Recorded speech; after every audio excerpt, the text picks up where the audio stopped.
Now on Tropical Storm Idalia continues on the south end of the Strand. News 13's Jackie Labrizzi is in Garden City, where many businesses explain they're going to take action.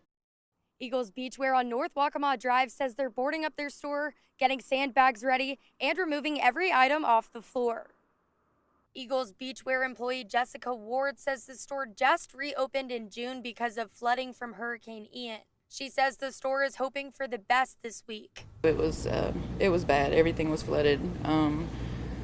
Everything was sitting in water, so had to completely start from scratch. Ward says she just got hired when the store got hit by Hurricane Ian. There was nothing in this store when I got here. There was like 4 racks of clothing, and that was it. But Eagles Beachwear wasn't the only business in the area damaged by Hurricane Ian. The restaurant Sam's Corner was closed for 6 months because of flooding damages from Ian. This week, they're preparing for possible flooding as much as they can, too. If it does get bad here, we're going to take all the equipment out in the U-Haul, put that in a storage room.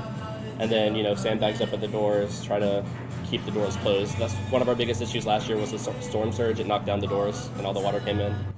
The general manager at Dunes Realty, Ryan Swaim, says storm surge and high waters is what they worry about. He says especially because the area sits between both the marsh and the ocean. Water can come all the way across the peninsula and flood out the ground floors of many properties, even in storms that aren't very severe, if it happens to coincide with a high tide or a king tide, which we do have scheduled for this week. Swaim says it's storms like the one that's coming that makes him nervous because it's hard to tell how big it'll be and how much they need to prepare.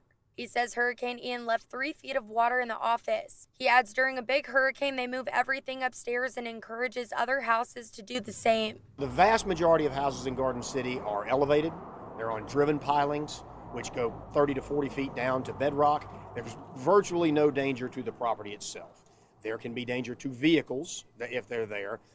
Swaim says Dunes Realty will stay in contact with their residents throughout the week. Reporting in Garden City, Jackie Labrizzi, News 13.